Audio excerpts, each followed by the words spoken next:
Anime is a Japanese colloquialism. This is a chicken salad sandwich on a bagel. I'm going to review it. The industry can fucking burn if it's going to have these terrible ideas, you know? Maybe the industry deserves to die. Look at these fucking idiot teenagers. This punk bitch motherfucker, I am a human machine. Can't fucking do it anymore. Hello everyone and welcome to the newest episode of Feeding the Content Machine. I am Whatta, your host, and my other co-host here today is... I'm Ghuntz. Hey, how you doing? Hey Ghuntz, it's been another week and we have another content roundup to talk about. Yeah, and this time it's short, so hopefully this doesn't go over an hour. Hopefully. It also means that we have time for our other segments, which we otherwise tend to skip. Yeah, Yeah. Not a lot of consistent structure in this show. Oh, there is some consistent structure. I mean, we have the content roundup rundown, and then we have the digging deep if we have time for it, and sometimes we get off topic. That is the structure. Yeah. It's the entire thing. And in case we sometimes have a guest, they get some screen time in the beginning. That's about it. Well. So, for this week, we have the content roundup that is called On Time 2 weeks in a row, Nani. I thought that was the best guy ever meme. Yeah, it's from the Nani, Nate doesn't upload. And in this case, it's Nani, Digibro doesn't do content roundups on time. Yeah. I still think it's great. So, of course. Without further ado, I think we should jump right into it. Do All you right. agree? Yeah. Our first video here is we don't need a replacement YouTube, which is pretty funny because if I'm correct, this video was directly inspired by our podcast. Yeah, it's basically a response to the big YouTube rant that we did last episode. Yeah, basically, we were wrong on so many levels that he had to just come out and tell us what was correct.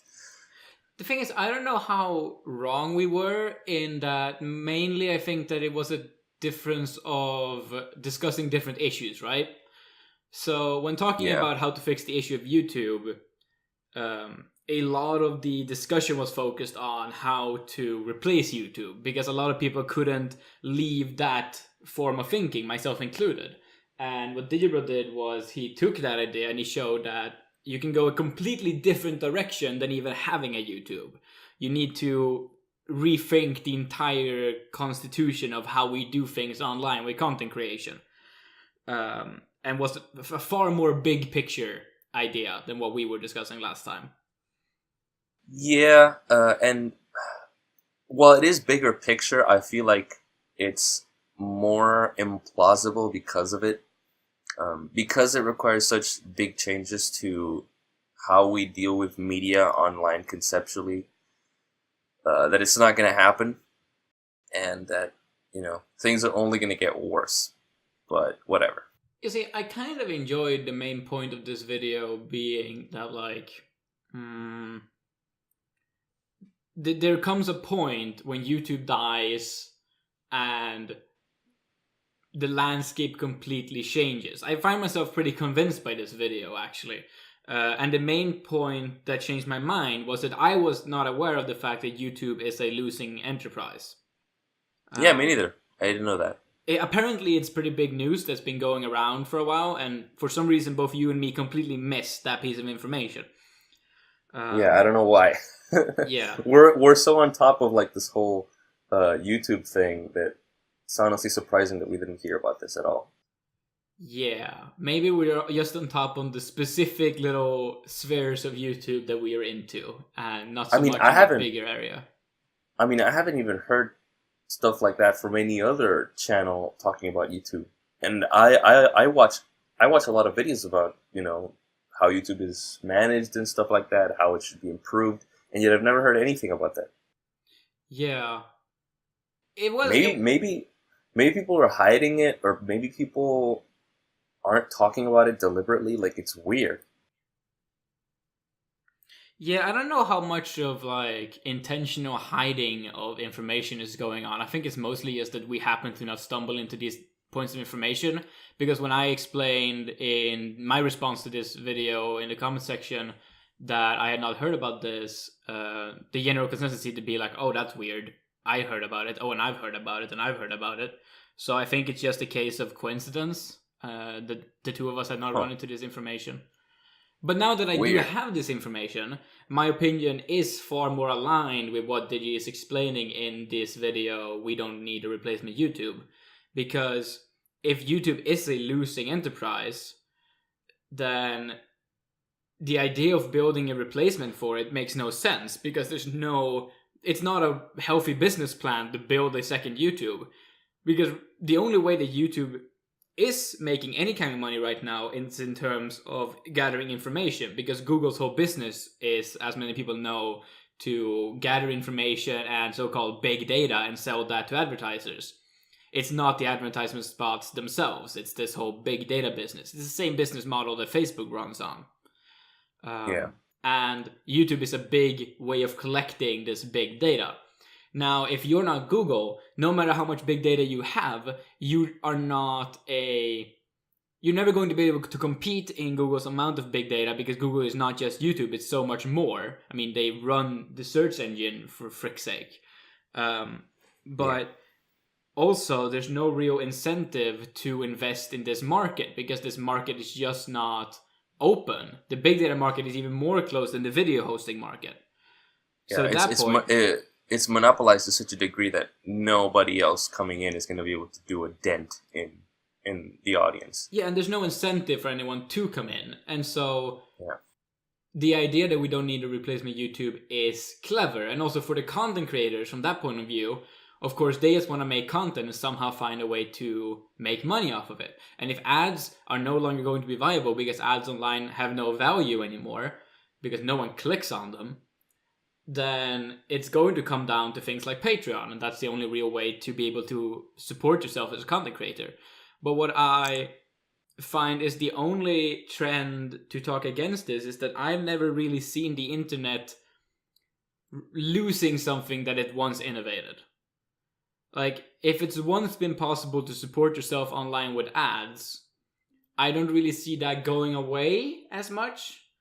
Usually the internet is about finding new ways to do things, not taking away old ways.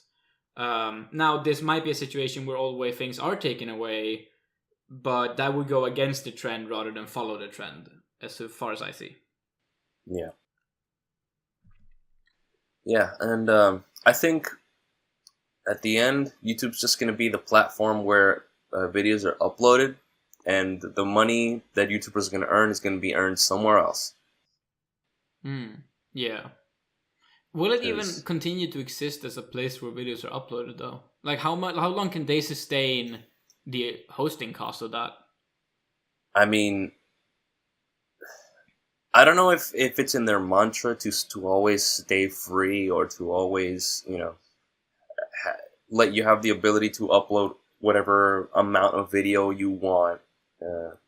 I don't know how they deal with all that, but YouTube is just so convenient for uploading any video you want, or like most video you want, that if it doesn't just completely break down and stop working as a website, I think it'll be up and people will still use it a lot. Yeah. Because it's just convenient. If I were to quickly explain my sense of appeal with YouTube, what the point of YouTube is for me, it would be a sense of community and the best damn system for finding new content I like that I've ever experienced. So when it comes to something like Facebook, the only thing I can even use that to is to talk to people who live close to me and who I am connected to. That's the only purpose of it. Finding content creators on that platform is bullshit, because the searching and the way that it optimizes things, it's just not interesting. And the things that float to the top just are not interesting enough to keep my attention. On something like Patreon, they've tried to make it this bullshit social media thing, which is crap, worthless. They just wanted as a system to send money to people I like. Which is what Digibro explained as well before. Like, the whole creating your page on Patreon and having some form of interconnective thing is bullshit. I don't like it at all. Yeah, well, that's mostly just like all the other companies trying to put their own foot inside the social media lake. Yeah, but what I'm trying to say with this is, when has anyone ever found a new content creator they like enough to send money to on Patreon? Has anyone ever found a person they like on Patreon? Or is it that you find someone you like somewhere else and you're linked to their Patreon? That's probably it most of the time. I think that's like 99.09% of people who come Yeah. to Patreon are linked there by finding content creators on other places. No one finds new people on Patreon. Yeah. So, And it's Patreon is such a buddy with YouTube now in terms of what content creators are doing with it, that YouTube as just a platform to watch the content is not gonna fall. It's not gonna falter. yeah, and then like you get into things such as Twitter, which has been upgrading its video service for a while. But again, Twitter is not somewhere where I find new people pretty much ever. The only place I ever find new people I like is YouTube. Because the YouTube sidebar and the ability to make thumbnails that very accurately show or unaccurately show what your video is about is just incredibly helpful for finding new people to enjoy. When I got into anime YouTube, I first got into it because a friend of mine showed me a bunch of funny Demolition D videos. And then from the sidebar, I got into, at first, Arcada and old Digi videos where he was just recommending anime. It was the top must-see anime you can watch right now videos. Oh yeah, I remember those. And I just saw those videos in the sidebar, and this is the point of time where I had maybe 40, 50 anime seen, and my whole thing was that I watched a whole bunch of YouTube videos about anime, and I didn't care about anything they said in them. I just saw cool pictures in the background, and anything that looked like I wanted to watch it, I would figure out what show that was and add it to my backlog. So I went through recommendation videos en masse, and analysis videos without listening to the analysis, and just gathered up shows.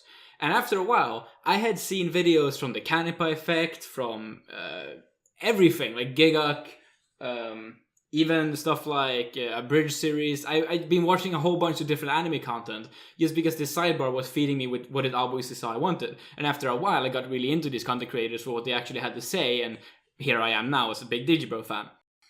Yeah, I mean, you can kind of lose yourself if you dig into YouTube and you constantly, click on videos and related videos and different channels and playlists and stuff like that. It's just a constant stream of content everywhere, and it's all interconnected. Yeah, and being able to dive down this rabbit hole is really what I value in YouTube. It's what I look for when I come to the website. I know Digi always said things like, I only come to YouTube for my subscriptions, and I tend to agree, but then I also gotta find new things I want to subscribe to. I mean, it was only this week that I found a channel called Tirsu I found really interesting, and I subscribed to them because they showed up in my sidebar, and sometimes something interesting shows up in my recommendations feed. It's... yeah, go ahead. Yeah, no other website has ever been as good at recommending me things I might like as YouTube. Yeah. For me, I do stick with my subscriptions because I used to have another account, and that account I subscribe to everyone that I like the video of. So if I watched a video of a channel and I liked that video, I subscribe to that channel, which means I got every other video in that channel that came out when it came out, which means my subscription bar was flooded with 95% of videos that I didn't want to see. So I decided, look, I'm going to just narrow down my subscriptions, stick with 20 subscriptions that I'm going to watch all the videos of. And then that's what I did.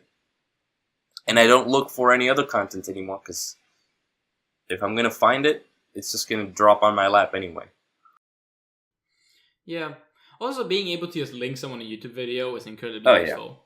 It's just, here, have this video that fully explains something. Digi often described his own content as argument enders. So you get into an argument with a friend until suddenly you get angry and you send him a Digi video to explain the point. You need to get angry first. Yeah, you have to get angry first, because only when you're angry do you lose patience to type out the arguments yourself. Yeah. I think that's kind of the point of YouTube, that it's easy to link. It's a very good user interface at this point.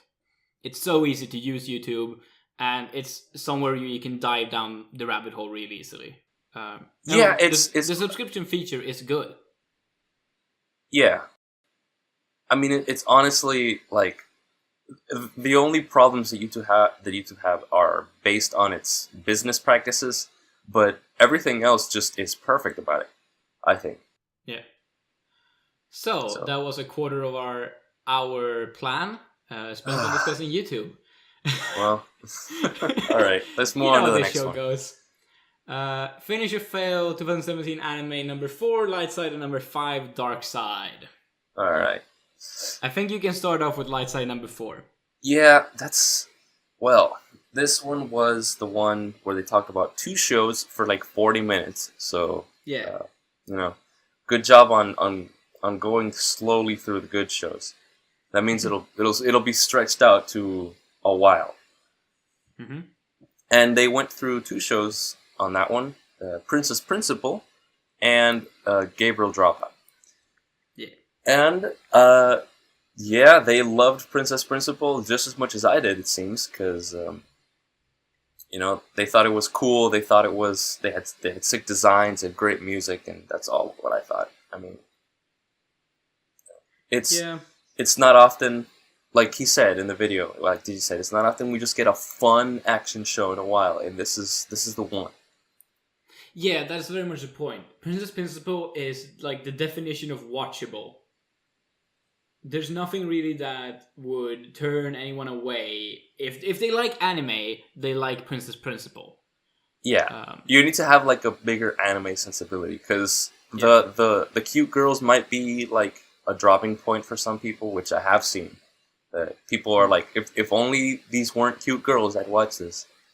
And then there's the other. Oh, these are cute girls. Let's watch this. Yeah, there's like, oh, if this were just like these cute girls doing cute things and none of that spy crap, I'd like it more. Yeah, but I feel like it had a good half. People who don't want the cute girls can just go watch Yoki Game. It's the show they deserve. Yeah, this was actually co-directed by the director of Joker Game.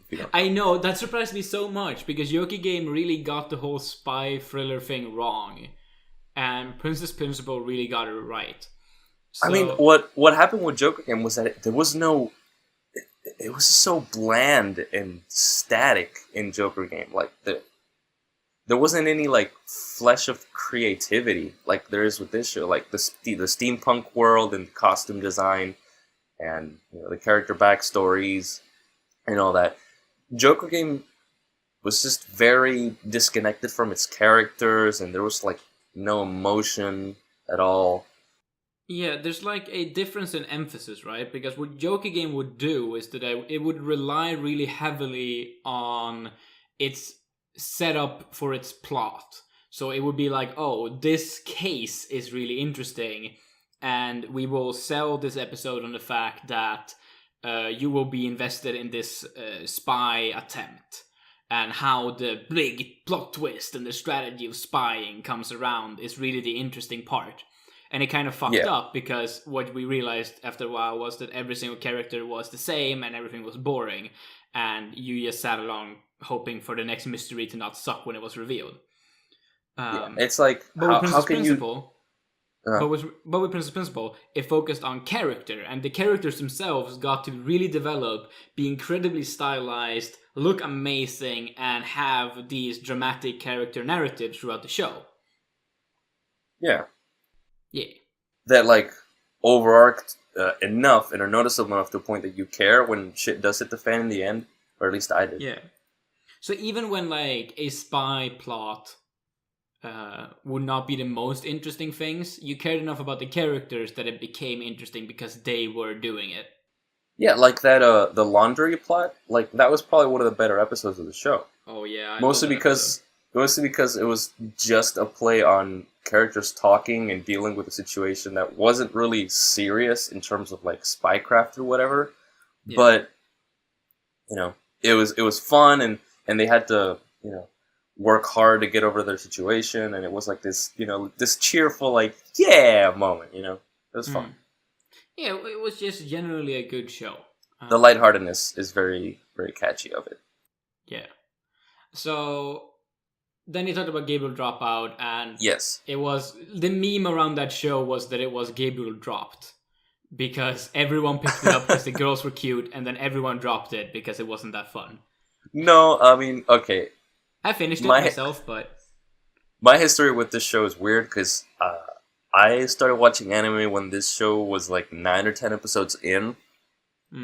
And I heard about it, and I was watching a lot of winter shows just to catch up. And that one was one of the few that I did finish, mostly because it was like the first or like the second cute girl show I've ever seen. So I didn't have much standards. And I mean, yeah, it was. I barely remember it. I remember liking the ED a lot. I remember that. Oh, I remember hating the OP and liking the ED. The ED is very much one of those let's put our cute girls in sex outfits and hope that you enjoy it kind of ED. It's not even badass. It's not even like that good. Though their outfits aren't that good. They're kind of simplistic and yeah, weird. Yeah. And I remember the 4chan threads dealing with Satania and how much of a good girl she was. She's outlived the show. Like, there's still Satania threads on A all the time, whereas the show's just like, yeah, whatever. Yeah, I think that the best content that this show ever produced, except for this this Finish or Fail episode, where once again Digibro very accurately slammed this show. That is what he does. He's so sharp at what he points out with the flaws of the show. I'll get more into that on the Dark Side episode, but. Okay. The best meme that he produced was the video by Lolliconics called Bad to the Bone, where he puts I saw that. Vigne and Satania to the song Bad to the Bone, and it's just a fantastic meme video. Yeah. I don't know if DJ has seen Lolliconics. I know we've mentioned it to him. He said someday on the Discord that he didn't know anything about the channel, and I just wrote what it was, and then he probably read it and didn't care that much. Yep. So, on the Dark Side, number 5. Yeah. This is the epiphany of what I meant when I said the Dark Side is popcorn entertainment. Yeah. This episode of Finish or Fail is, and it's just like the other 2 Dark Sides have been, except for when he watched Kado. But it's just incredible shit shows dropped like that. Yeah, I mean, the rapid fire is honestly impressive. Yeah. That he's gotten to the point where he could just drop a show after 3 minutes. And it's great because all those shows deserve it. Yeah, I wrote this long post after watching this episode about how I had this newfound idea of why Digibro is such a genius to me. And it was... Did you read it about Adam? I did. So the show Adam the Beginning is one of the better animated shows of this year so far. It looks stellar. I like a lot of the character design, except for the big fat nose of one of the characters, which looks horrendous. But then again, that's just how he looked in the other parts of the show as well. Because this is a Astro Boy tie-in show. And I had really high hopes for this show before it started airing because, oh, look, it's an Astro Boy show and the OP looks really good. The animation is actually freaking fantastic in that OP and the color scheme is awesome. It's partially worked on by Studio OLM, which did the work and animation for Pokemon Sun and Moon, and it had a lot of the same color schemes going on and the same sort of loose character animation that I really like. So I had a lot of hope going into it. That's cool. And I finished the show. I watched the entire show. And throughout the whole time, I was bugged by the fact that I wasn't really enjoying it.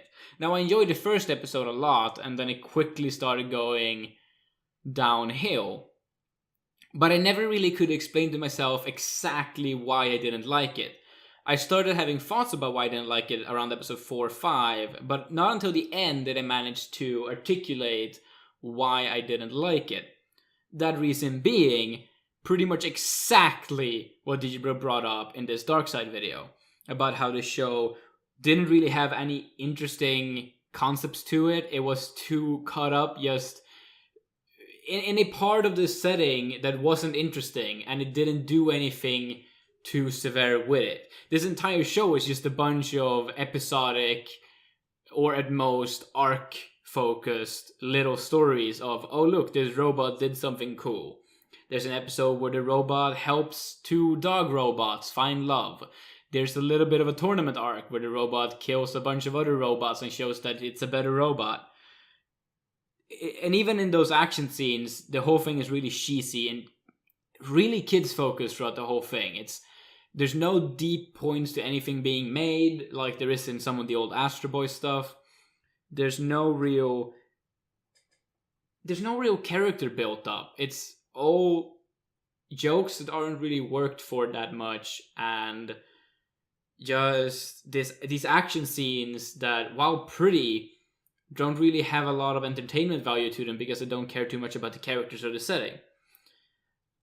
And Digi explained this in much better words than I just did. After watching 12 minutes of the show? Of an episode that I mostly liked. Like, episode 1 is the best episode of that show. So and he gets the whole thing from just that. He gets it 100% right. I felt, when he was explaining why Adam was not a good show, I felt like, yes, this is exactly why Adam is not a good show. You nailed it, you explained it better than I ever could have, and you didn't even watch more than 12 minutes. This is why Digibro is a fucking genius. This is why what he does is valuable to me, and this is the art of Finish or Fail's Dark Side. Yeah, so we talk a lot about Finish or Fail as this popcorn entertainment fun show, right? It's the show where Digibro doesn't need to be really analytical. But he still pulls out this incredible analysis and artful ranting despite having so little resources to do it with. It's so impressive to me. Well, I think it just comes from his experience and his 15 plus years of watching anime. You spent 15 years of your life obsessing over this one specific medium, and you're gonna know it, top to bottom pretty well. You're gonna become pretty familiar to how it works and what to expect from the starts of shows and all that. Which is why I think his method of viewing works so well for him, because he's so used to it, because he's so drowned in watch time. I feel like only he can watch shows his way. Yeah, and I kind of started to feel like I was getting somewhere with this whole anime eye. Like having an eye for what's good. I'm closing up on 300 finished shows. I feel like I understand a lot more things than I did 4 years ago when I first started watching more wide anime. But it's at moments like this where I realize the intense gap in just ability that exists between Digi and pretty much anyone else. I think it's an ability that people can reach, though. Yeah, like there's people like, let's say, Econ, this other Twitter anime talker, who has this really wide anime knowledge. There are a bunch of hardcore otakus, but none that are as accessible as well, that can be that and also entertaining, and also this incredible cult of personality. Yeah, I definitely understand that. So that was my little fuck this was cool moment. Yeah. Do you have anything more to say about it? Finish your film? Yeah, I was thinking, what shows do you want him to watch? I mean, of course he's going to watch all of them, but which ones do you especially want him to watch? Like, which shows do I want him to finish? Now, what shows are you waiting for his reaction to specifically? Okay, so Little Witch Academia is the main one. Because Little Witch Academia is a show that has a lot of extreme opinions around it. A lot of people it's very fucking controversial. Little Witch Academia is a show that is loved by a lot of people. And of course the original Little Witch Academia is loved by everyone, including Digibro. But the show, the full show, is a lot of people felt it didn't live up to what the short did. And to some degrees I can agree, and to some degrees I absolutely don't agree. I'm a big fan of the Little Witch TV show. I gave it a 9. But I liked it. I liked it a lot. I gave it a 7. Okay. So what a lot of people have been complaining about is how it's not as dense as the original short was. How a lot of it is more spaced out. How Akko is written in a slightly different way that makes her maybe less likable as the main character. How my friend who I watch anime with really thought that Diana was a different character in the show compared to the short. I'd have to rewatch the shorts. Yeah, he said that Diana went from being relatable to being just a bitch. In how she was written differently in the show. So while I don't agree with a lot of these opinions, I can kind of see where they're coming from, and I'm really interested in seeing if Digi will pick up on these things, or if he will have a different perspective. Because I feel like as soon as Digi watches Little Witch, something unique is going to come out of that reaction. He's going to see some things, or explain some points in ways that I feel no one else has been able to so far. So I'm really looking forward to him watching that show, whether he likes it or not. Yeah, I definitely got the feeling from watching it that there was maybe something that I missed. Something that, I was watching weekly, so it didn't really click with me. And I've tried to rewatch it, but I have finished the rewatch, so it's weird. But I do feel like there's something there that's hidden that Digi might pick apart that nobody else has. Yeah, like I think that when you get to the later episodes, like episode 18, 19, somewhere around there, especially an episode like the Constance episode with the big mech. That is an episode that is only fully appreciable if you are a long-time fan of Trigger and Gainax. Because it's this big self-referential episode where they go back to all their old anime and they hype up how good they are as a studio. And that's the kind of that's the kind of episode that I think Digi would be really into. But at the same time, it's a bit more hollow. Like, it's really hype, cool, and fun. But is it interesting? That's the question. Yeah, because that's ultimately the question. Is it dense? Is it, is it consistently entertaining enough to hold attention? Yeah, and for me it was. But my standards are not quite up there with Digi, so we'll see what he thinks about it. So Little Witch is definitely my number one show that I am anticipating Digi to watch. What pretty much. Pretty much. What about you? Well, I'm a little nervous of him talking about Yojo Senki, because that was probably my pick for best show of the winter, and yet I know that a lot of people really hate that show. Yeah, I dropped the show in 5 minutes. Yes. I totally get why. You see, I have it in my backlog again, though, because I have, since I dropped it, been spoiled what happens in episode 2 and how the whole thing really changes. Yeah. And I've gotten interested in watching more again, but I haven't gotten to it so far. Well, the cool thing about it is, I really liked how it was introduced, how it was, the first episode was just in-world stuff, and then they introduced, like, the backstory in the second episode, before everything kicks in. But I don't know, man. I fell in love with the character. I love historical stuff. I'm a big World War I and World War II buff. So all that was interesting to me. I love political thrillers. I love tactic shows and stuff like Legend of the Galactic Heroes is my favorite. So yeah. But I totally get why certain elements of the show would be annoying, like just the tone it takes, or or even Tanya herself, she might just be completely hateable for some people. So yeah. Yeah, for But me, still, I honestly I mean- didn't like any of the side characters. Like, I opened up the show, Tanya instantly seemed interesting, but everyone around her just seemed like a total uninteresting piece of shit. So I just went, I'm not watching this. Oh, there are uninteresting pieces of shit all around her, but you know, there are some characters later on that really do grow on you, or at least they did on me. But of course, I mean, since it was my favorite show of the season, of course I'm going to be a little worried of what Digi might think. Yeah. Well, But yeah, that's of it. course. I don't think anything's going to top Maydragon for Digi in that season.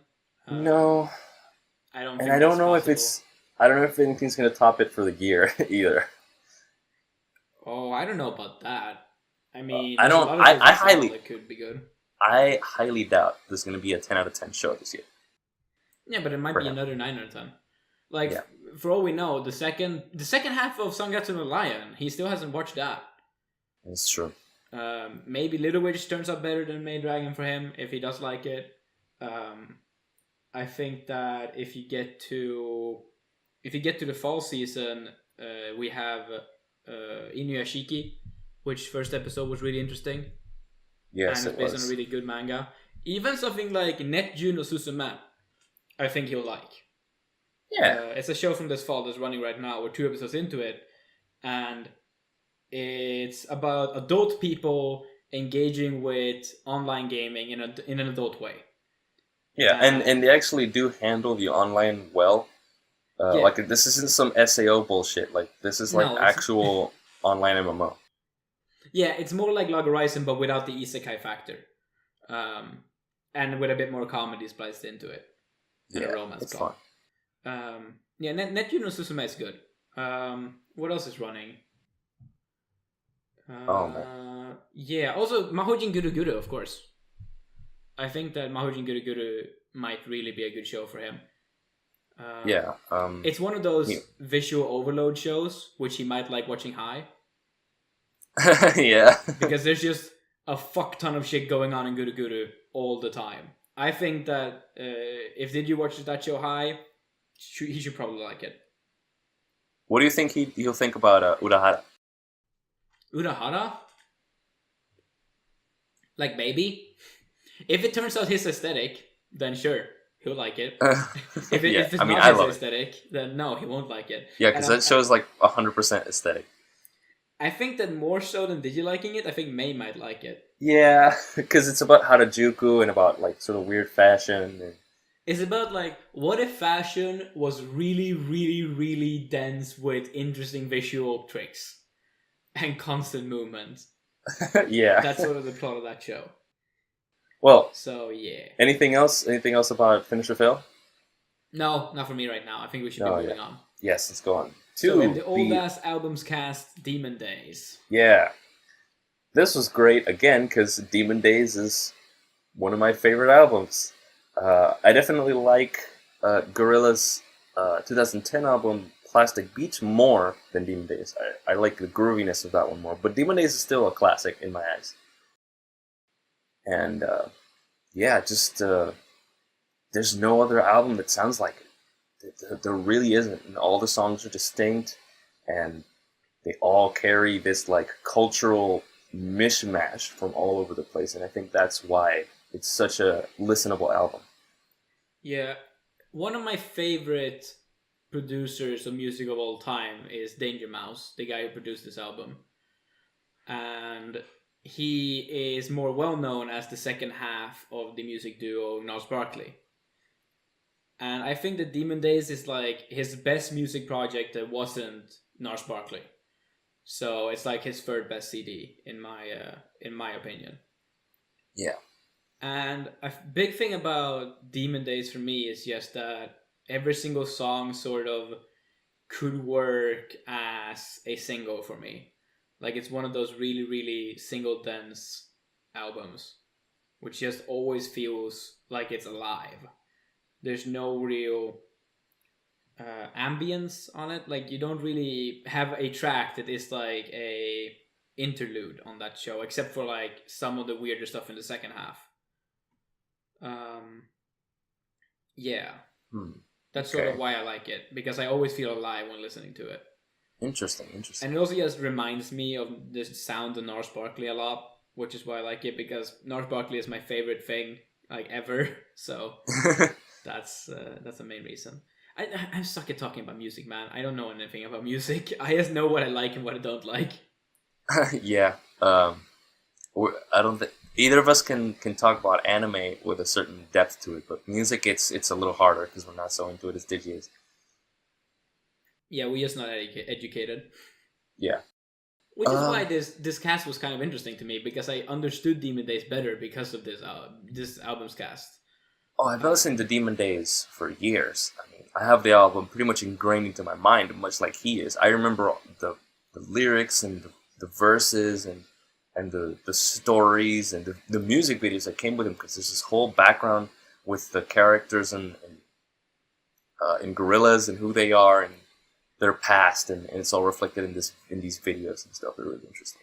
So I was really into Feel Good Inc. when I was a kid, but I didn't know any other song from the album, and I only listened to the album for the first time like a year ago. Oh wow! When I first got into music as more than like, oh, I like this song. Like, I haven't been listening to music as an art form for more than a year. I've just been enjoying songs here and there before then. Oh, I've always been a music guy. Always. Yeah. Always listen to music. But I think specifically with Demon Days, what was so fascinating about it too is that it sort of defined a musical generation when it came out. Yeah. It's one of those albums that's going to be remembered like a part of the mid-2000s and something that really changed the minds of the teenagers around that time and stuck with them, I feel. And that's part of the point of Digi's cast about it. Like, a big part of him talking about his album is that he explains what kind of role it filled for him. That it was this introduction to complicated music. That it was just this very defining part of his life. Yeah. Yeah, it's a really good album. And a really good podcast. Unlike Humans. Fuck that. Fuck you, Damon Albarn. How dare you? I haven't even listened to that album yet. It's terrible. Don't listen to it. Okay, I'll believe you. Moving on, we have the Digi Maze Pokemon Journey number 2, The Power of One. Yeah, this is a really long episode. Oh, is it a wrong episode of the Pokemon Adventure? No, this is a really long episode. Oh yeah, sorry about that. That's fine. We're getting pretty top heavy on this thing, but the Digimaze Pokemon Adventure number 2 is about my favorite Pokemon movie and also about Digi's favorite Pokemon movie, it seems. I really appreciated a lot of the points he brought up about how high the production values were in this movie, and a lot of the points he made about how fun this movie is as an adventure movie. I haven't seen this movie for over 8 years. So hearing about it, I started to sort of piece together what happened in the movie by listening to the podcast. I'm just a little bit sad that he didn't mention my favorite cut of animation, even as a kid. As a kid, this was my favorite cut of animation of anything. And it is the little cut where the Team Rocket and Ash are going through a tunnel in a lifeboat, and you just hear this music and the tunnel keeps swaying left and right, and you just see them going really fast through that tunnel. It's just repeated background animation, but it's really, really, really, really cool, and the music's really good in that cut. So that's really my only thought about this episode. They hit everything on the head, and yeah, that's it. Also, I don't agree with the fact that they thought that this Pikachu short was worse. I think this one is equally good to the first one, because I think this one has a narrative that's really interesting to me.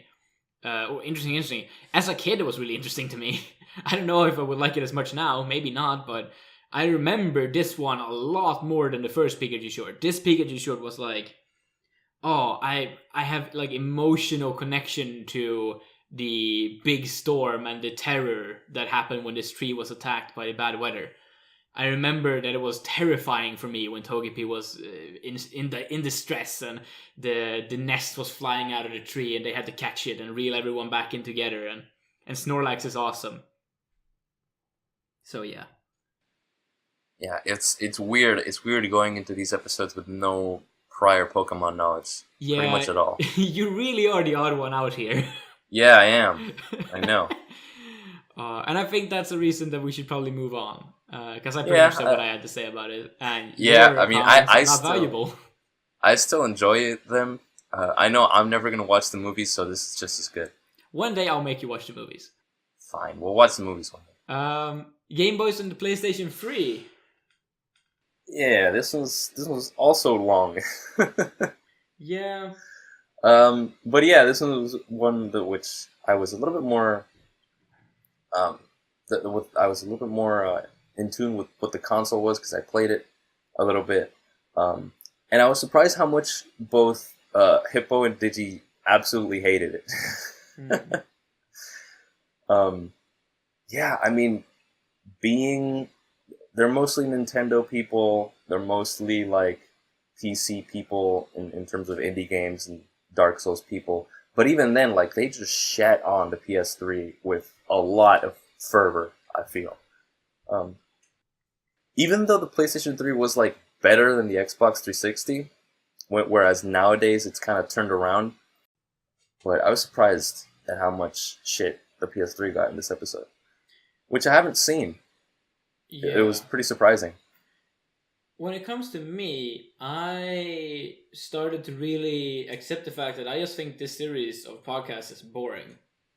Oh, wow. With the Wii episode, I had some form of connection to it because I have experience with the Wii. But when I listened to it, even if I was feeling a lot of the points they made, I wasn't really entertained at any point throughout it. And with this PS3 episode, where my own connection with the console was lost because I've never touched a PlayStation 3 in my life, I was just incredibly bored throughout this entire episode. And I don't quite know why yet. I need to listen to an episode more of it maybe, or something else. But I don't know, maybe I just don't know if Digi and Hippo have that good chemistry on a podcast. Compared to something like the ISMA or when Digi did a podcast or just generally talks with Jesse on the Plebe and the Weeb or something. It's not quite as refined a conversation. Especially maybe compared to the recent Digi and Nate podcast that I've been getting used to. The Digi and Hippo just has a different pacing to it. I agree. I definitely agree that they're a little slower. They're a little less intense, and the fact that they're unstructured also helps to that, I think. Yeah, but for me, I think since I was...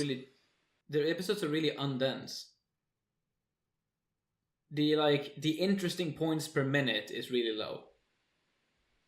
Yeah, I can understand that. For me, they're like a good break where I can stop working, kick back, play some games, and listen to some people talking about games. It's not a deeply interesting podcast. Like, you don't just sit back and listen to it with full attention either. You kind of phase in and out and listen to it like that. I think is better. Not to shit on any of the people involved, but that's the point of this podcast, I feel, for me. Yeah. Like, maybe it's just that because whenever Hippo's talking, I think it's a bit more interesting. But maybe it's just that I'm so used to seeing Digi as this really big authority on what he talks about, that when he talks about video games, even if he sometimes makes interesting points, they're not quite as deeply woven in a vast understanding of the medium as with his anime points. Sometimes they can be really sharp, but they'll always be a bit more shallow. And I don't know if that's necessarily Digi's fault. I think that's a case with pretty much all video game analysis, and why I'm not that into video game analysis as a whole, because there's just way more video game stuff out there than there is anime stuff. It's just a bigger medium that's been explored a lot more. So I feel that the points can only ever be so deep. Does that make any sense? I don't know if that makes any sense. Okay. It's just the feeling I'm getting. Maybe because it's so big and there's been so much video game analysis and critique done on YouTube and other websites like that all the points that can be touched have been touched on. Yeah, with the wide stuff, they have been. Yeah. So, I mean, if you go look on is it H Bomber Guy's video on Fallout? I think it's his video. Anyway, if you go on that Fallout video, it's called Fallout 3, why Fallout 3 sucks or something like that. Like, and he deconstructs Fallout 3 completely, tearing it apart. Like, you can't do those points anymore. You only have that video for those points, And what else can you talk about Fallout 3 that hasn't been talked about, hundreds of thousands of times? Whereas with anime, where there are old shows that have been left uncovered and untalked about because no one saw them or they're too old, video games have kind of unearthed themselves as this culture of talking about them. Games are talked about all the time in all different ways. Classic games, new games, VR games. Every single avenue of gaming has been talked about so much that there's little to talk about now. Whereas with stuff like anime, of course, there's stuff coming out all the time, but in anime, there's so much that hasn't been explored in the past. There's so much secrecy and hidden stuff. So I kind of get what you mean. Like, in a recent Patreon content thing, Digi talked a little bit about wanting to branch out more and work with other people more, like wanting to be part of more like 2 people collaboration projects. And when it comes to this one, I don't know if this is the way that I would enjoy Digi and Hippo content. I think Hippo's greatest strength is as an editor. I think when he makes his content, his jokes are really good when they're written and edited based on a comedical idea that he had. And on a podcast, like when he's on the PCP, he's best when he can just sit back and wait for a while, think of this perfect line, and then when the conversation is just at the right point, he will come in and make the perfect comment, and it's hilarious every time. When he's one-on-one with Digi, he has to be a part of this back and forth a lot more, and I don't know if that's Hippo's strong suit. And that's one of the reasons that I think that this might be a bit more boring to listen to. That's a good point. A lot of his pick up the camera and make a videos are very short. So yeah, he's into brevity, and that's just his type of commentary. It's just what Hippo's good at, according to me. That he finds this idea and he executes it perfectly, and then that's it. Like, it doesn't need to be anything more than that. Yeah, I mean, I like their chemistry. It's very low key and comfortable for me, but that's it. Yeah, we should move on. Yeah, commentating K-On! #1, if there will ever be a number 2. I highly doubt there's going to be another one. I wonder where this one goes on the Dead Not Dead chart. Well, we'll see. Digi talked over the first episode of K-On! On VidMe. In order to piss off any form of copyright thing. Yeah. To see what he could get away with. It was fun. I liked watching it. Yeah. I notice a lot that Digi tends to... he picks up on this certain point on the episode. And he talks about that point at such length that the episode's running still as he's talking, and there's all these other interesting points that he could talk about, but that he's not getting to because he's still talking about that one interesting point that he started with. So you tend to have these long tirades about one point, and then like 5 minutes later, 3 scenes have gone by, and it's a completely different scene. And then he talks about that scene for 5 minutes, and it was a little frustrating, but yeah. I think I enjoy watching anime more with Digibro commentary than without Digibro commentary.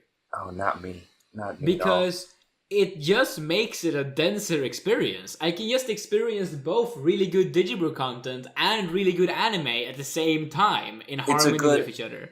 It's a good rewatch content thing. Because, like, this would not be... Like, if I watched K-On! For the first time, it would not be with commentary. Much like Ponyo. I watched Ponyo for the first time with the commentary. I mean, that's cool if you did that. Personally, I don't know. I enjoyed it a lot. Yeah. I rewatched it with the commentary. But, that commentary track is great. Yeah. I mean, I'd like him maybe to do this stuff over movies if he has the chance, instead of with shows. That is true. Like certain movies. Man, imagine if he would make a commentary track for iCity. Where he just constantly screams, "Look at the vaporwave!" I would not watch that. It would be probably the worst content. I'd watch that for the memes. Oh boy. Anything else to say about the commentary track? That's kind of like that 8-hour live stream that he and oh my god, who was it? That he and some other guy did, where they were all baked, and it was 8 hours of them barely talking and like putting on music, and that's the whole live stream, or like the whole. Yeah, the one with Blind Skywatcher. Yeah, that one. Yeah, I haven't watched that. I don't know if it's even out. Me neither. Digi in May do Stardew Valley 3 and 4. So I watched Digi in May now. Oh, how do you feel? It's fun. Look, yep. It was because I was bored, so I watched Stardew Valley 3. And I was like, damn it, this was good. I'll watch the rest of it. The conversation about May's college was really interesting. And I think it really exemplifies how Digi's opinions have really aligned with those of... Well, how Digi's view of other people's opinions has really aligned with the views of Dick Masterson. Because this was interesting. One of those moments where Digi's just calling out someone's fucking bullshit in a way that felt a lot like Dick. So, yeah. That was cool. Yeah. I barely remember anything from these. These are like on the moment stuff for me. Yeah. Number 4 was mostly about Monkey again. Oh, okay. So let's not talk about that because it's annoying. That's over. It was good insight. That's it. Yeah. Pub Crawl episode 47. You mean 74? Right, 74. Language is hard. Do you remember what this one was about? Oh my god. I think... I watched it a few days ago. Damn it. I think... Latest Pub Crawl. I think it was about more of Cider's game ideas. But I'm not sure. Me neither. The pub crawls are for me like the most in the moment thing ever. Yeah, I don't remember I listen them at all. to them, I enjoy the act of listening to them, and it disappeared from my mind forever. Yeah. Yeah. Okay, let's move on from the pub crawl. Yeah, let's move on. I'm sorry. Revealing corporate secrets.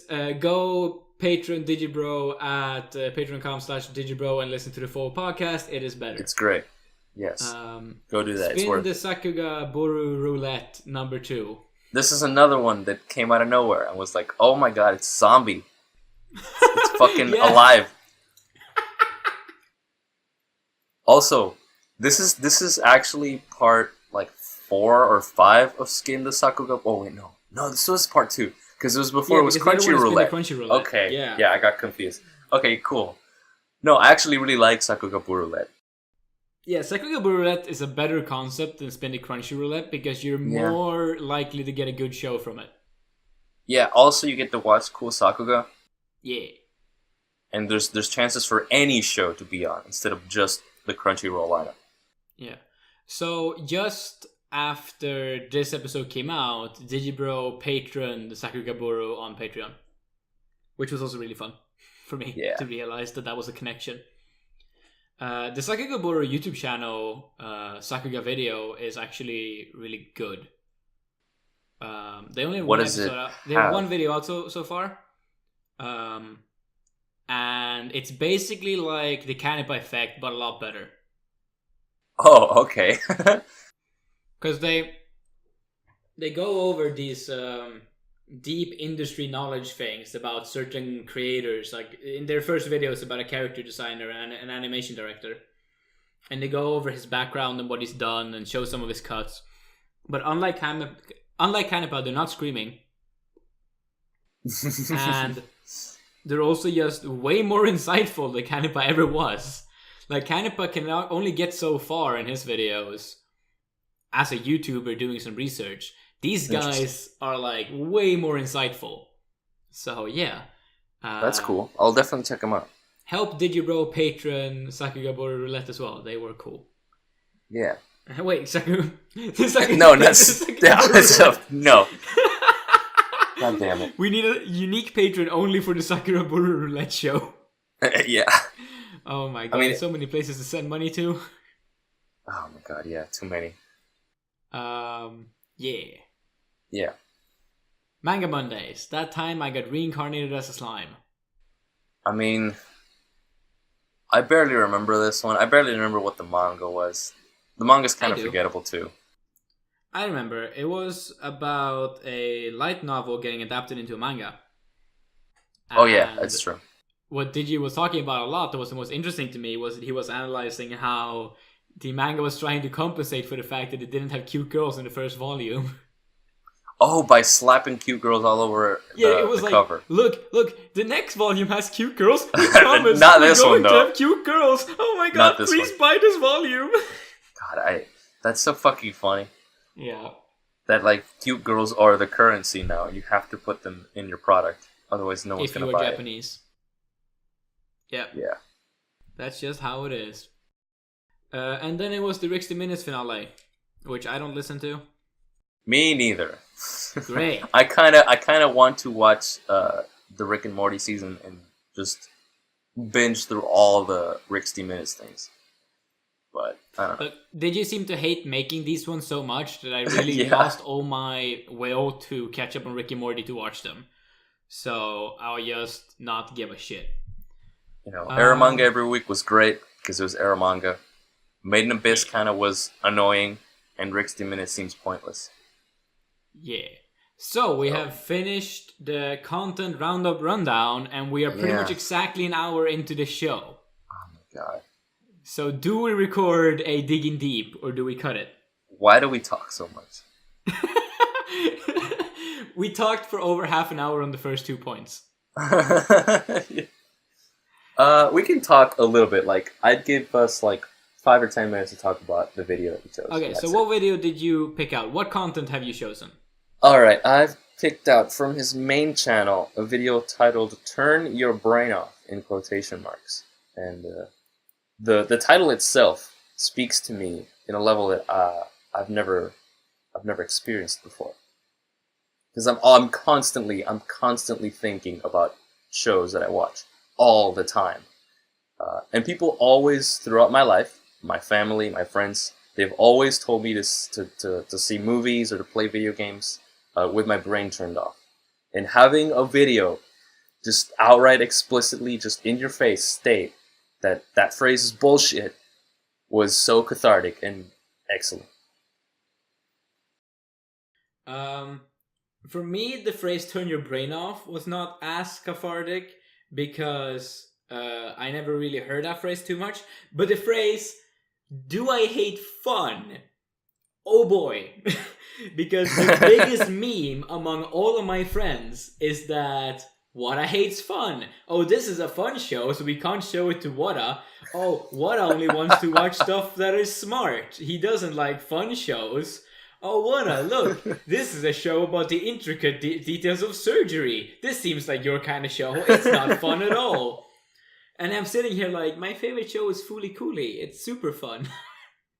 I wonder why, like, they say that to you, though.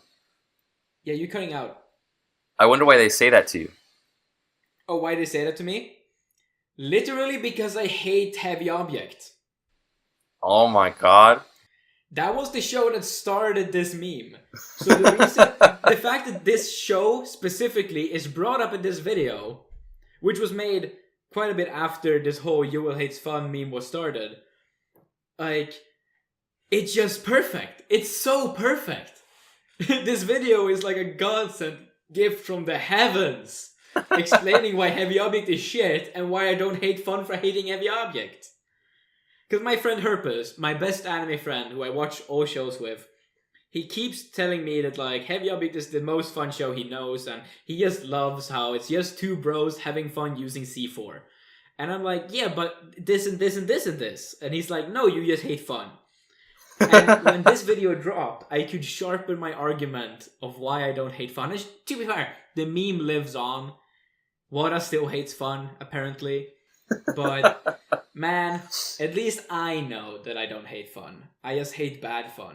Because the part he goes on about how you have to justify fun with good characters and you have to earn fun with good writing was so perfect.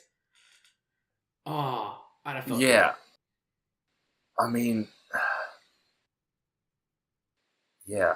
This video is also part of like the series of videos that are directly because of Phantom World, or that feature Phantom World prominently in it. That's always funny to me that like Phantom World was so bad that it inspired like 3 videos. Phantom World wasn't just so bad.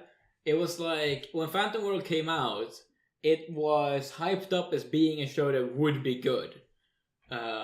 Like you weren't around at the time when this show released seasonally, but no, it's a but Kill okay, Anime I have show a that looked really story. Good. I have a story about So this show. Everyone was so like, keep going. "Fuck, this show's gonna be awesome," and then no one admitted it was bad for a long time, except for like Digi. What's your story? Yes, I wasn't into anime when the show came out, and I wouldn't be for a while, but my 2 best friends from high school were into seasonals and were into old stuff, and they were really into anime. So, I was at school one day, and one of my best friends was on his laptop, and he was watching the first episode of Phantom World. And right as I come up to him, the scene where the big-breasted girl is doing the limbo boob thing, where she's like rocking up and down. Yes. And that's the scene where I walked into, and I'm like, oh, so this is what anime is. I'm a little disappointed. And, oh my fucking god! Yes. And I've yet to watch the show again. Yeah. I want to, as a final point for me about this video, bring up that the editing is fucking perfect in clip choice at the very start of the video, where the picture of the shit girl from Psychopaths 2 clapping mindlessly. Oh yeah, that's great. Because it's great on so many levels. Because she's clapping mindlessly, having obviously turned her brain off to no longer criticize the civil system. Meanwhile, Psychopaths 2 is a show that a lot of people who liked it told people who didn't like it to turn their brains off and just enjoy it. Which is bullshit for more reasons than most shows, because Psychopaths 1 was good, specifically if you turned your brain on and really focused on enjoying the intellectual themes of the show, and really appreciating the good writing of the main character and so on. And then Psychopaths 2 was bad in all the same ways that Psychopaths 1 was good, as thoroughly explained in the fantastic Psychopaths analysis by Digi. Yeah. So that clip choice of showing that girl clapping as an example of someone having turned their brain off was so perfect that I couldn't even handle it, man. Yeah. Oh man. I feel like this video is not going to shut up people who still talk about the phrase turn your brain off, but I think it was like a good red pill. If you ever want to claim that Digi doesn't like fun, go watch his Ponyo video. Yeah. Go watch his 10,000 Kill La Kill videos. Yep. But I think especially the Ponyo one. Because the Ponyo one. Ponyo is pure joy, as he explains. Ponyo is the most fun time one can have. Yeah. And I think that maybe the points he made with High School Fleet would have been even more poignant with Ponyo. But that is beside the point. I just really like this video. Yeah, well, I think so. Any I think news we're or done. goss in the Digisphere? Oh, I mean, news or goss? That we haven't covered before. Yeah, I don't think there is anything. Yeah. There's never any news or goss in the Digisphere. No. Except when there is. And when there is, we don't really want to talk about it because it's not really interesting. Yeah. Whatever. Damn it. Yeah.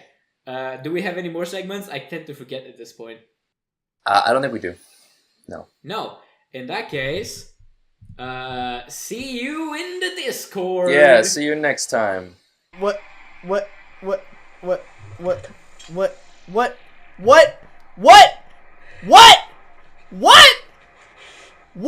I don't even know. What is happening?